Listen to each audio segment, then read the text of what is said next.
de Prensa Cono Sur.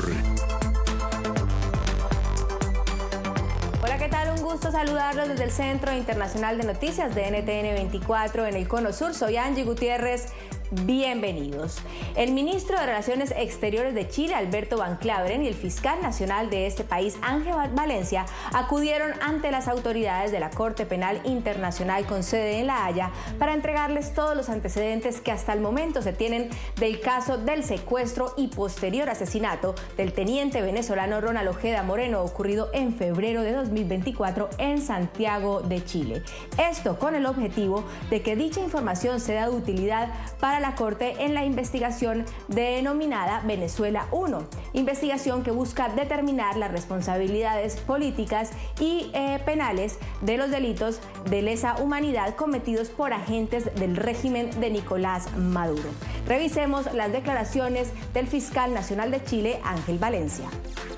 Junto con el ministro de Relaciones Exteriores, Alberto Van Klaveren, tuvimos una reunión muy provechosa con el fiscal de la Corte Penal Internacional, el fiscal Khan, para transmitirle los antecedentes generales que contamos sobre el homicidio, el secuestro con homicidio del que fue víctima el teniente Ronald Ojeda, un refugiado político en Chile que habría sido secuestrado y asesinado precisamente por motivaciones de esa naturaleza, por motivaciones políticas. Junto con ello, el fiscal Khan recibió esos antecedentes y junto con ellos le transmitimos nuestra intención, que fue bien recibida por parte del fiscal Khan, de crear un equipo conjunto de investigación, de manera que tanto los investigadores de la Fiscalía de la Corte Penal Internacional, que están trabajando en investigar los crímenes contra los derechos humanos que se habrían cometido en Venezuela por agentes del Estado venezolano. Este será nuestro primer tema de análisis en la tarde de hoy en Club de Prensa Cono Sur y quiero darle la bienvenida a nuestros invitados. Nos acompaña Óscar Cáceres, director del medio de comunicación Veritas Capture. Óscar, buenas tardes. Muy buenas tardes, Angie. Saludos a toda la audiencia en América. También está con nosotros Belén Arellano, periodista del canal de televisión Mega en Santiago de Chile. Belén, un gusto tenerte con nosotros esta tarde. Hola, ¿cómo están? Y saludos a todos los que están en el panel y los que estén viendo también ahí en sus casas. Buenas tardes, Belén. Y Óscar, quiero comenzar contigo. ¿Qué implicaciones tiene esta acción que acaba de hacer Chile ante la Corte Penal Internacional?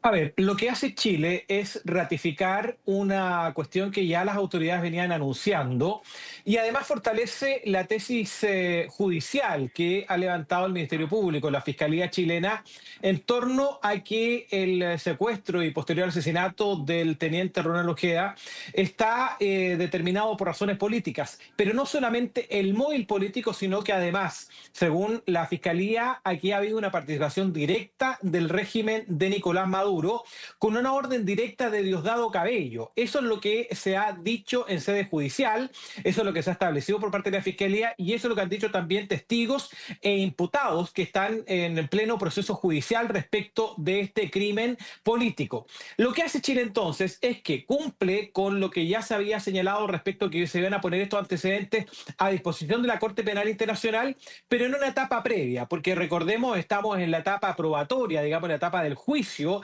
donde la Fiscalía tiene que demostrar con antecedentes, con respaldo, con pruebas forenses, etcétera, etcétera, la participación de los autores directos y también de los autores indirectos, los autores del punto de vista del mandato que habría dado Diosdado Cabello. Todo eso se tiene que probar en un juicio.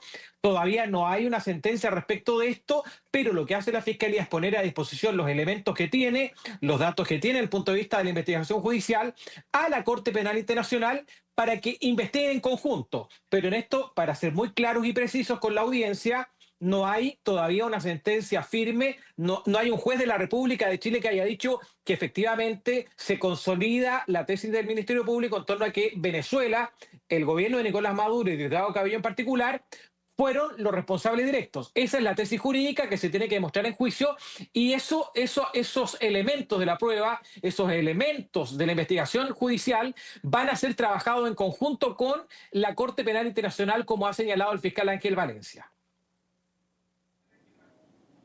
Belén, ¿qué contenía este dossier que presenta Chile en la Corte Penal Internacional y por qué en este momento, también con lo que nos mencionaba Óscar, sin tener aún una sentencia en Chile? Sí, claro. Óscar, ahí lo que dijo, él tiene completa razón. Aquí estos antecedentes, un dato importante no olvidar es cómo llega la justicia chilena a estos antecedentes, es a través del testigo protegido, que ese ha sido el concepto que se ha utilizado dentro de los pertenecientes a los piratas de Aragua, esta facción del Tren de Aragua que funciona en Chile. Habría una de esas personas que fue detenida y que él estaría entonces siendo este testigo protegido y él es el que da esta información. ¿Y cuál es esta información que ellos llevan hacia la Corte Penal Internacional? Que habría habido, según lo que también se hablaba acá dentro de la información, porque esto es información que de alguna manera se ha filtrado, no tenemos nada oficial, ningún papel nosotros como periodistas, por ejemplo, para poder contrastarlo, lo que se ha filtrado a través de la misma fiscalía, pero lo que decía este testigo es que él logra ver un mensaje en WhatsApp donde se habla de que Diosdado Cabello, efectivamente, él habría tenido conversaciones con el denominado Niño Guerrero, el líder o el líder también que se considera del Tren de Aragua, y que ahí se habría hablado de que a través de un pago monetario, entonces el gobierno de Venezuela habría pedido justamente la cabeza acá de Ronald Ojeda. Esa es parte de la información que llevaron entonces tanto Ángel Valencia como Alberto Van Claveren hacia la Corte Penal Internacional. Insisto, ese testigo protegido nosotros no tenemos antecedentes de él, es todo lo que se ha filtrado a través precisamente de la prensa, de la misma fiscalía, porque este es un juicio cerrado, es un juicio al que la prensa no ha tenido acceso y esto obviamente es por la peligrosidad de las personas que están siendo enjuiciadas, pero eso es parte un poco del panorama que se llevó precisamente a esta Corte Internacional. Óscar, ¿cuál sería el objetivo de Chile al presentar esta documentación, además de trabajar en conjunto en la investigación, generar más presión? ¿Qué hay detrás de esta presentación de documentos ante la Corte Penal Internacional? A ver, yo considero que es sumamente importante y relevante que la decisión de Chile de llevar esto ante la Corte Penal Internacional se coloca como un antecedente adicional respecto de otros hechos, de otros sucesos que han ocurrido en Venezuela, particularmente en el marco de manifestaciones donde ha habido represión. Recordemos que hay duros informes del Consejo General de Derechos Humanos de Naciones Unidas, que en algún momento encabezó la propia expresidenta de Chile, Michelle Bachelet, quien elaboró un informe durísimo respecto de la dictadura de Nicolás Maduro hace muchos años. Michelle Bachelet hace años que dejó este cargo en el Consejo de Derechos Humanos de Naciones Unidas, pero Michelle Bachelet y otros que han venido después han señalado que la dictadura de Nicolás Maduro ha vulnerado los derechos humanos en protestas, en manifestaciones. Hay 6 millones de venezolanos que han debido salir en una diáspora a nivel mundial y particularmente con una gran afectación a lo que ocurre en América Latina. La diáspora venezolana en América Latina genera una serie de complicaciones también, pero hay antecedentes, hay datos, hay informes de Naciones Unidas, de organismos internacionales como Amnistía Internacional que también aseguran que en Venezuela se violan los derechos humanos, que decir de que hoy día tenemos un gobierno que llegó al poder sin mostrar una sola acta que lo validara desde el punto de vista de una elección verdaderamente democrática. Bajo ese antecedente entonces es que estos datos que aporta la Fiscalía chilena, que está aportando en el marco de la investigación, insisto, no de la sentencia, son un dato adicional respecto de que la dictadura de Venezuela es una dictadura que está vinculada al narcotráfico, ya lo decía mi colega Belén, respecto de los piratas de Aragua, que es una facción del Tren de Aragua, y que además opera o ha operado en el territorio chileno con agentes que han venido especialmente a secuestrar al teniente Ronald Ojeda. Hay imágenes de ello, hay videos que ha mostrado la Fiscalía respecto de una persona que tiene una actitud en el marco de este secuestro de Ronald Ojeda, lo que captaron las cámaras del edificio donde él vivía, donde se ve a una persona que tiene autoridad. Se supone que este es uno de los operadores de Diosdado Cabello en el territorio, es un verdugo del régimen de Nicolás Maduro, pero, insisto, todo esto tiene que ser demostrado en un juicio y tiene que ser determinado también a través de una sentencia judicial. Y con un dato adicional, Angie, si me lo permites, y es que el gobierno de Donald Trump decidió extraditar a Chile a uno de los miembros del Tren de Aragua, de los Piratas del Agua, que estaba en Estados Unidos, sindicado por Chile como uno de los autores de este secuestro y de este asesinato, y ha sido extraditado también al país. Por lo tanto, hay una serie de cuestiones que están avanzando desde el punto de vista judicial y todo apunta a el gobierno de Nicolás Maduro, al menos con los datos que conocemos hasta ahora. A propósito de eso que mencionas, Oscar, Belén, ¿cómo se recibió la noticia del Departamento de Justicia de los Estados Unidos de la extradición de alias El Turco y qué tanto puede sumar su testimonio dentro de la investigación del caso Ojeda? Sí, mira, Angie, para acá al menos la justicia chilena ha sido algo muy, muy importante. ¿Y por qué? Porque desde un principio la entonces ministra del Interior, Carolina Toá, había dicho que el crimen de Ronald Ojeda no iba a quedar impune y que las personas que habían logrado salir del país y que se podía y que eventualmente se podría comprobar que estaban involucrados iban a ser encontrados y enjuiciados en territorio chileno. Ya hemos tenido otros casos, por ejemplo, de personas que fueron encontradas en Colombia, que también las van a extraditar, personas en otros países más cercanos a Centroamérica. Habría evidencia que se los involucra en el caso del asesinato de Ronald Ojeda. En este caso, precisamente, con Gámez, que sería Adrián Gámez, alias El Turco, la noticia ha sido tomada de manera bastante positiva. ¿Por qué? Porque acá la justicia chilena quiere enjuiciarlo con la ley chilena. Él podría, por ejemplo, en Estados Unidos, él está acusado de trata de personas. Él podría ser perfectamente enjuiciado también en Estados Unidos. Pero ¿qué pasa?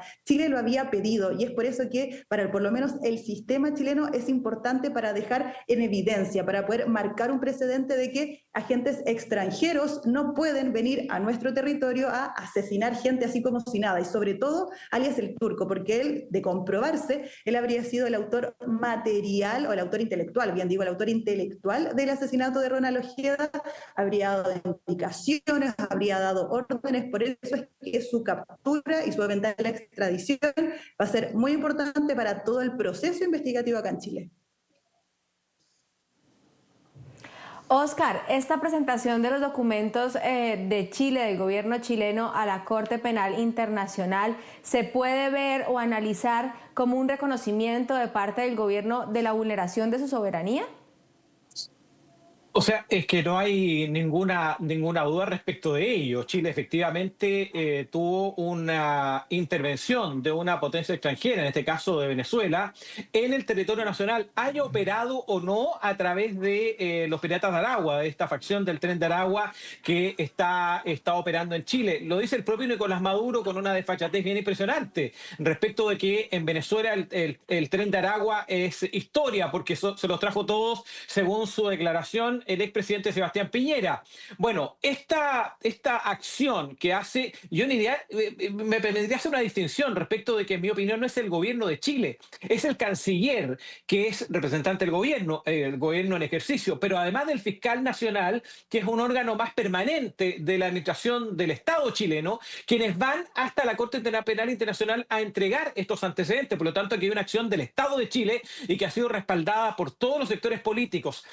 Pero evidentemente Chile tiene un ala rota en este sentido en torno a que efectivamente vivió una vulneración de su soberanía nacional con la intervención de los Piratas de Aragua, pero también se supone, se dice, se especula hasta ahora respecto de que habrían habido agentes del Estado venezolano operando en el país, dirigiendo esta operación de secuestro y posterior asesinato del teniente Ronald Ojeda, y esto es una clara vulneración de la soberanía nacional porque además Ronald Ojeda no era cualquier persona. Era una persona que además estaba en Chile bajo la protección del Estado de Chile como una persona que debía ser protegida desde el punto de vista de su rol político en Venezuela. No era un venezolano más viviendo en el país o desarrollando cualquier tipo de actividad en Chile, era una persona que estaba bajo la protección del Estado, y en esto se ve la soberanía, pero también se vulnera o queda en entredicho también la acción de la policía, de quienes tenían el rol de cuidar y proteger la vida del teniente Ronald Ojeda. Claro, Belén, de ser así, de comprobarse esta violación a la soberanía de Chile, ¿quién asume las consecuencias? ¿Quién sería el responsable? Porque es una situación inédita en el país. De todas maneras, mira, hay un artículo de la BBC que lo sacó hace un tiempo donde ellos comparaban que la situación que pasó en Chile con esta vulneración a nuestro territorio tenía un símil o era muy parecido con el actuar de Rusia. Así lo decía la BBC, y comparaba los gobiernos de Nicolás Maduro con Vladimir Putin de enviar agentes extranjeros, agentes nacionales a países, invadir su territorio, cometer crímenes y sacar a los agentes y después que quedara ahí un poco la investigación con problemas porque las personas personas ya no estaban en el territorio. Es una muy buena pregunta y una pregunta que se le ha hecho también a las autoridades acá en Chile de comprobarse que efectivamente hubo una vulneración a nuestra territorialidad, que efectivamente hubo un llamado o hubo un envío de parte del gobierno de Venezuela de enviar a alguien para que asesine al asilado político acá, Ronald Ojeda. De comprobarse eso, la pregunta hasta el momento por el gobierno no ha tenido una respuesta clara, porque para ellos mismos es difícil decirlo. Algunos incluso que eran más extremos decían que querían que Nicolás Maduro cumpliera algún tipo de sentencia, de condena, de encontrarse efectivamente que esto había ocurrido así, de comprobarse esta situación. Pero obviamente esto queda en manos de la justicia internacional. Por ahora, al menos el objetivo que tiene el Estado chileno, la justicia chilena, es poder encontrar a las personas que materialmente hicieron o participaron. Hay muchos que ya están detenidos, quedan algunos ahí pendientes, pero eso es el principal foco. Ya el resto, poder saber qué va a pasar, quién va a responder, como tú decías, respecto de si se comprueba esta vulneración al territorio chileno, es una pregunta que de momento todavía está siendo incluso cuestionada. Están viendo quién podría ser, qué podría ocurrir ahí, pero lo que busca Chile por lo menos es tener justicia. Bueno, esperaremos muy atentamente lo que ocurra con este caso. Vamos a hacer la primera pausa en Club de Prensa Conosur, ya volvemos. Ya regresamos con Club de Prensa Conosur por NTN 24, el canal de las Américas. Continuamos en Club de Prensa Conosur y este viernes el presidente de Chile declaró ante la Fiscalía en el Palacio de la Moneda en calidad de imputado por la investigación que llevan las autoridades de la fallida compra de la casa del expresidente Salvador Allende. Investigación que también vincula a la senadora Isabel Allende y a la exministra de Defensa Maya Fernández, nieta del expresidente Allende. En paralelo, la Cámara de Diputados de Chile esta semana rechazó la admisibilidad de la acusación constitucional en contra de la ministra Maya Fernández por su participación en el contrato de la fallida compra de la casa de su abuelo. Un escándalo que sin duda tiene en el ojo del huracán a tres grandes figuras de la izquierda chilena. Escuchemos las declaraciones del gobierno de Chile sobre este tema. Ustedes lo saben, la Cámara de Diputados acaba de rechazar la admisibilidad de la acusación constitucional contra la exministra Maya Fernández. Se ha pronunciado respecto del fondo, descartando cualquier infracción a la Constitución. Dicho lo anterior, hemos sido insistentes respecto del instrumento de la acusación constitucional. Nosotros somos respetuosos de las atribuciones que tiene el Congreso Nacional y particularmente la Cámara de Diputados en materia de fiscalización. No obstante, cuando se presentan reiteradas acusaciones constitucionales sin fundamento que terminan siendo rechazadas, eso da cuenta que se produce una distracción del sistema político respecto de lo que realmente importa, que es legislar para mejorar la calidad de vida de todas las chilenas y chilenos. Una vez más, se ha presentado una acusación que era claramente inconducente, bueno, y finalmente esta se ha rechazado. Oscar, quiero comenzar contigo. Este es un tema que ya hemos abordado en Club de Prensa Conosur, pero que hoy nos trae dos noticias. Por un lado, las declaraciones del presidente Gabriel Boric en su calidad de imputado y por otro lado, el rechazo en la Cámara de Diputados de Chile de la acusación constitucional en contra de la ministra. Comencemos un poco dando el contexto de por qué el presidente está en calidad de imputado en este caso.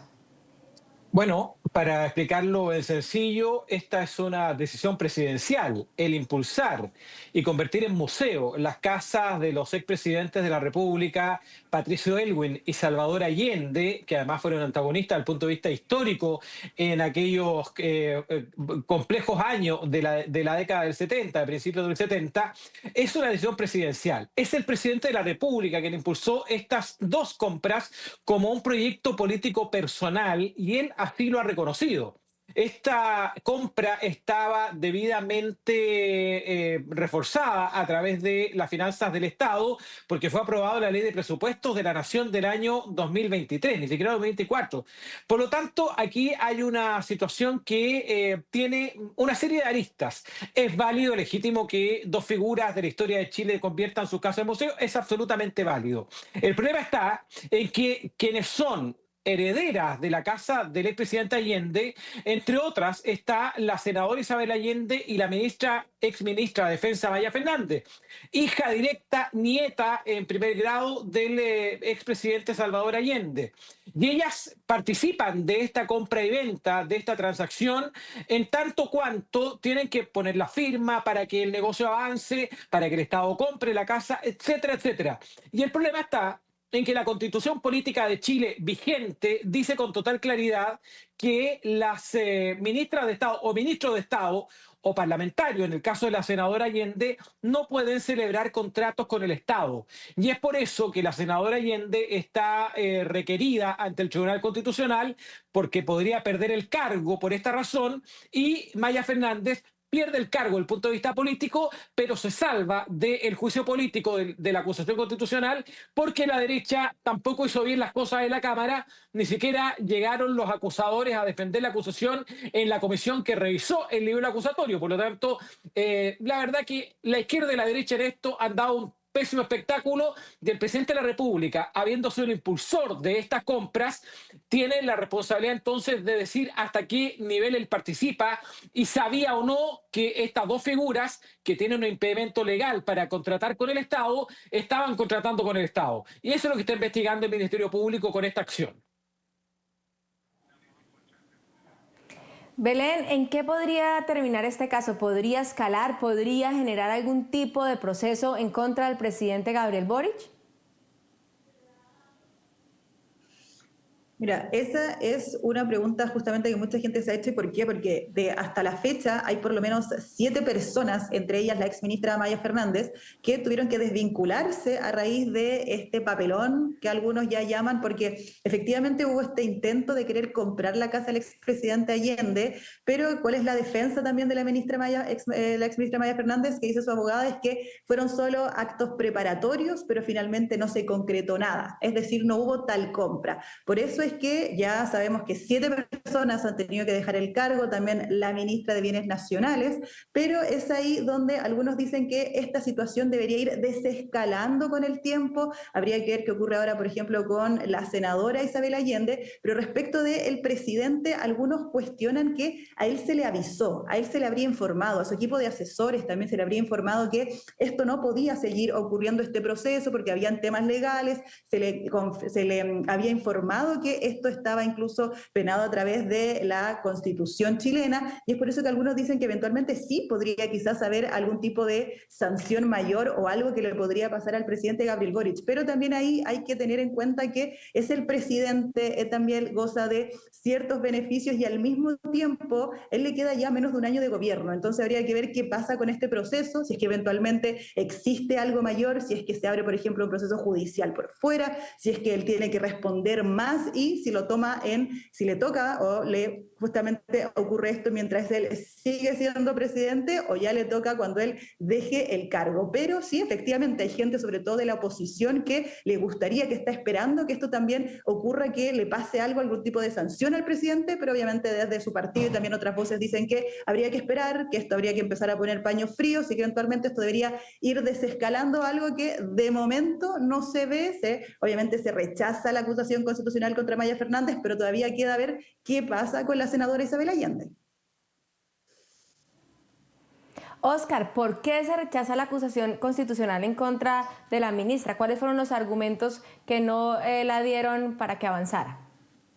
Bien, si uno quisiera quedarse con los argumentos jurídicos o sendos abogados constitucionalistas que participaron de la revisión del libro acusatorio en la comisión legislativa que se encargó de esto, entre otros, Jorge Correa Sutil, llegaron a plantear que aquí hay una cuestión que es bien, la propia, pero a ver, también quiero decir lo que dijo la Contralora General de la República, que también es un órgano autónomo del Estado, y ellos señalan que el contrato no se perfeccionó, es decir, que no llegó a término, porque la compra no se realizó. Como dice mi colega Belén, lo que ocurre es que hubo un intento de compra, y aquí estaría el dolo que está investigando el Ministerio Público, pese a esta prohibición, porque desde el presidente de la República hacia abajo participaron muchos abogados. El presidente de la República estudió Derecho en la Universidad de Chile, aunque no se tituló de abogado, pero él sabe de Derecho y se entiende que fue diputado, por lo tanto conoce la Constitución y las leyes chilenas.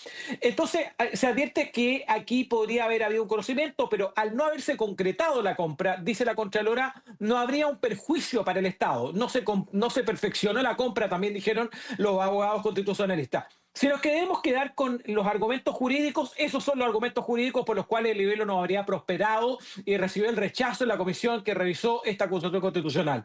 Pero desde el punto de vista político, yo creo que aquí a la derecha le faltó convicción, porque en política aquí no importa la opinión jurídica, importa los cálculos, las matemáticas, cuántos votos tengo para avanzar en una acusación constitucional o no los tengo. Bueno, la derecha se supone que estaba cuadrada con esta acusación constitucional, pero el día de la votación, el día miércoles en la Cámara de Diputadas y Diputados, hubo muchos parlamentarios de derecha que derechamente no llegaron a la comisión, no llegaron a la sesión, perdón, o algunos salieron, se retiraron de la sala para no votar. Hay casos bien emblemáticos de parlamentarios de derecha, muy de derecha, que decidieron no participar de esta votación de la acusación constitucional contra Maya Fernández. Incluso en los discursos lo escuchaba a los parlamentarios decir que había un aprecio personal a la figura de Maya Fernández y esto hacía más difícil entonces acusarla constitucionalmente. Yo creo que a la derecha le faltó convicción y con los otros hechos que han ocurrido también en el Senado el mismo día por la tarde, cuando se divide la derecha para elegir al presidente del Senado, da cuenta de que algo está pasando. Desde el punto de vista político hay un quiebre en la centro derecha y en la derecha que está generando un perjuicio que esto podría tener también consecuencias para la elección presidencial. A propósito de eso, Belén, ¿qué tanto afecta a la izquierda chilena este escándalo, teniendo en cuenta que en noviembre tendremos elecciones presidenciales? Sí, mira, eso ha sido un tema, porque muchas personas que están ligadas a la izquierda, sobre todo al Frente Amplio, que es la coalición que representa al presidente Gabriel Boric, están diciendo que esto lo único que hizo fue dispararles los pies. ¿En qué sentido? En que se veía como un proyecto bastante positivo, el gobierno que buscaba ensalzar a los expresidentes, sobre todo al presidente Allende, el gobierno que más prometía precisamente rescatar la figura del expresidente Allende, y resulta ser todo lo opuesto, resulta ser el gobierno que de alguna manera afecta la imagen del exmandatario con todo este problema del intento de compra que sabemos finalmente ya de momento no se va a realizar. Entonces hay muchas personas de la izquierda, sobre todo políticos, que están en el Parlamento, que están al día a día ahí hablando. Ellos precisamente aseguran que esto fue un golpe duro para la credibilidad de la izquierda como bloque y sobre todo para el Frente Amplio, que muchos de ellos son políticos relativamente jóvenes, tienen 30, 40 años, que venían con una idea de hacer una política distinta, una política nueva, una política más fresca de alguna manera, y terminan cayendo en esta situación. Obviamente eso afecta bastante a estos políticos. Hay otros que, eso sí, quizá un grupo más pequeño que dice que esto va a pasar, como te decía, hay algunos que creen que esto en algún momento eventualmente tiene que desescalar y va a quedar quizás casi como algo anecdótico, pero de momento está afectando bastante la imagen también del presidente, porque se habla de que a él le avisaron, a él le informaron, a él hubo un grupo de asesores, también como decía Oscar, él es abogado, él fue diputado, conoce la Constitución, entonces ahí también hay un impacto tanto a la imagen del presidente como también a su círculo, al Frente Amplio, a la izquierda como bloque. Otra, como te decía, hay un grupo que dice que no va a ser tanto, pero precisamente, ¿cómo vamos a saber eso? ¿Cuándo? En las elecciones. Vamos a ver qué va a pasar, si es que efectivamente está ese golpe duro o si es que logran quizás cambiar, dar vuelta a esta situación y poder salir un poco más airosos de este papelón. Así es, veremos cómo esto afecta en los resultados de las próximas elecciones presidenciales en Chile. Vamos a hacer la segunda pausa aquí en Club de Prensa Conosur, ya volvemos.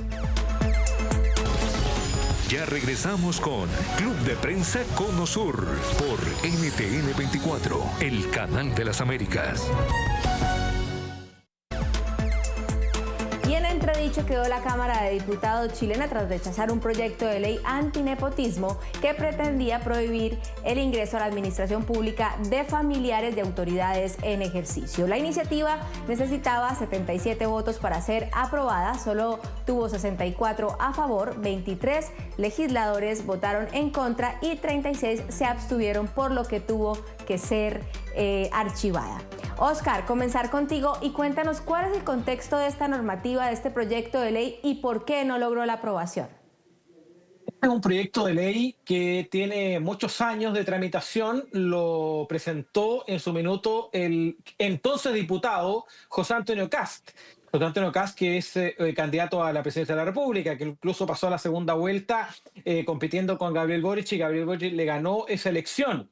Es un proyecto que fue puesto en tabla en la Comisión de Gobierno Interior de la Cámara, que preside el diputado Rubén Oyarzo, y en esa comisión este proyecto que decía originalmente que estaba impedido de acceder a cualquier cargo público una persona que tuviera hasta primer, segundo, tercero, cuarto grado de parentesco con alguna autoridad, presidente, ministro, diputado, senador, no podía participar de la actividad de cualquier cargo público. Por ejemplo, si tenemos un diputado o diputada parlamentario, hermano, que tiene un pariente que hace clase en una escuela de una zona rural de Chile, una escuela pública, esa profesora, ese profesor tenía que salir inmediatamente del cargo que tenía en cualquier repartición pública por el solo hecho de tener un hermano o pariente hasta el cuarto grado de consanguinidad con autoridad política.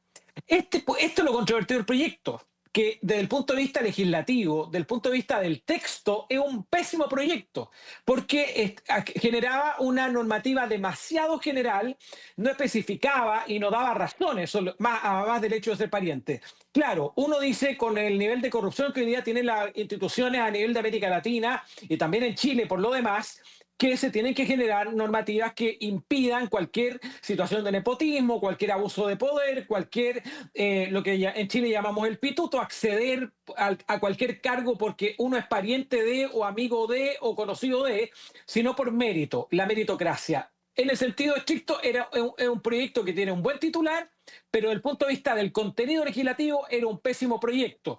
Y por eso fue rechazado en la Cámara de Diputados con una votación bastante mayoritaria, no porque no se quiera combatir, dicen algunos parlamentarios, el nepotismo, sino porque el texto propuesto que salió de la Comisión de Gobierno era un mal proyecto porque castigaba a personas que pudieran tener mérito para participar de algún rol en el sistema público, pero que por el hecho de tener un pariente diputado, senador, ministro, presidente, qué sé yo, le impedía participar y le impedía acceder a cualquier cargo. Se trató de perfeccionar, se dijo que tenía que justificarse esta contratación en el Estado por parte de pariente, pero la verdad que esas indicaciones llegaron bien tarde desde el punto de vista de la discusión legislativa. Pero Oscar, teniendo en cuenta que una de las promesas de campaña y las banderas del gobierno del presidente Gabriel Boric es la probidad, ¿no hay dentro del oficialismo alguna normativa que pueda ser válida y llegue a ser aprobada en este tema? A ver, lo que pasa es que luego de este rechazo a este proyecto, que yo lo estoy hablando desde el punto de vista técnico, Angie, porque en los títulos suena bien esto de impedirle a un pariente acceder si es pariente de... suena muy bien. Pero, desde el punto de vista técnico, este proyecto no era bueno, estaba mal concebido, estaba mal redactado, incluso desde el punto de vista de la redacción legislativa. Inmediatamente han surgido otras propuestas. Por ejemplo, la diputada Camila Musante ha señalado que va a presentar un proyecto de ley en mejores términos legislativos, por lo tanto se va a impulsar esta iniciativa. Hoy día en Chile existen impedimentos para que los parientes de alguna autoridad del Estado puedan participar de ciertos ámbitos, pero claramente nunca es suficiente porque, como dicen los abogados, yo no soy abogado, soy periodista, echa la ley, echa la trampa, por lo tanto claramente es algo que tiene que legislarse. Hay una discusión respecto del lobby en las actividades públicas hoy día que está en pleno debate legislativo también, se quiere incluir a los asesores, a los jefes de gabinete, de autoridades políticas también en esta ley. Por lo tanto, yo le quiero contar a la audiencia que hay otros proyectos que se están tramitando, que apuntan a esto, y hay otros que van a ingresar. Pero, desde el punto de vista de la normativa que se proponía, no era una buena iniciativa porque tenía estos problemas que te estoy comentando.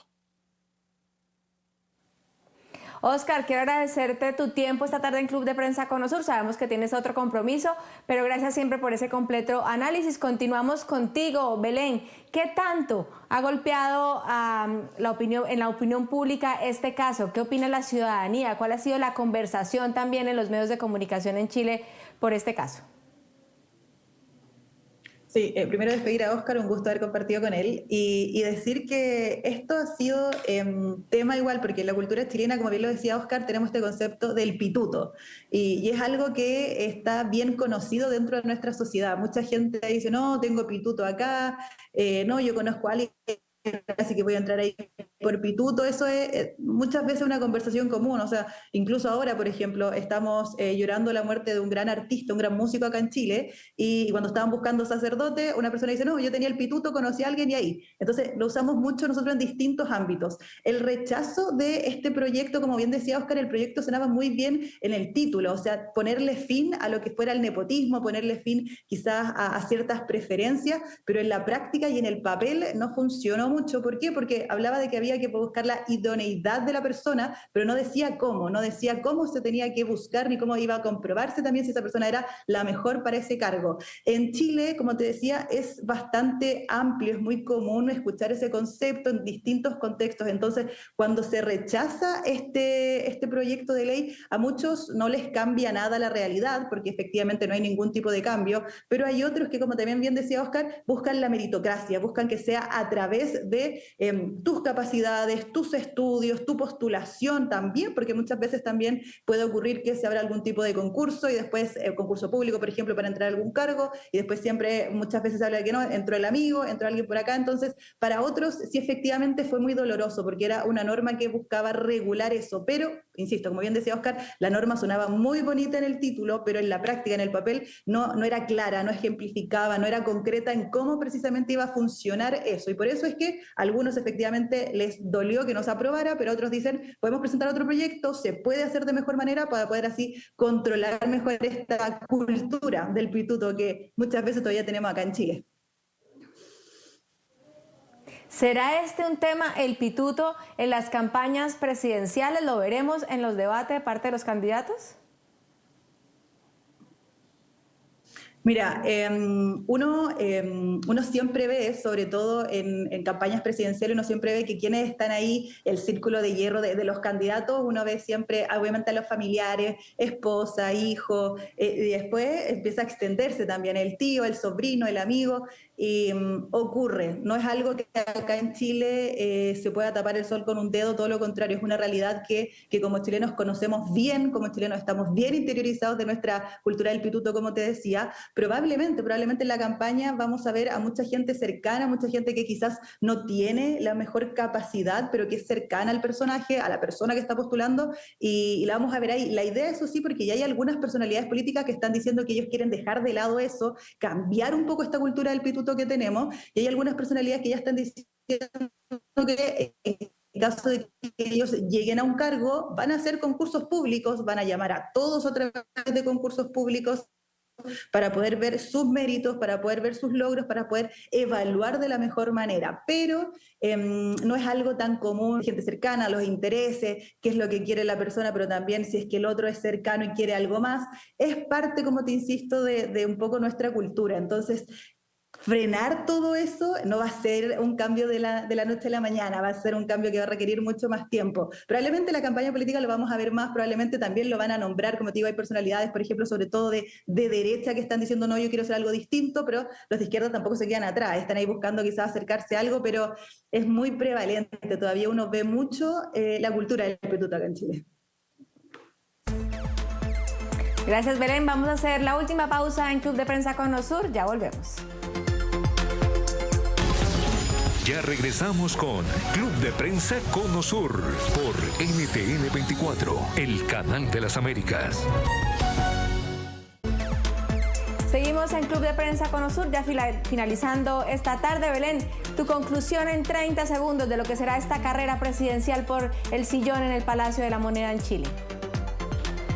Sí, va a ser algo que va a estar bastante interesante, todavía no se definen bien, hay distintos nombres, por ejemplo está Evelyn Matei, José Antonio Kast, Johannes Kaiser por la derecha, Carolina Toa por la izquierda, por ejemplo. Hay nombres que todavía están ahí, pero probablemente veamos un último versus entre mujeres, hay que ver qué decide también ahí el pueblo chileno, pero va a estar bastante interesante esa elección.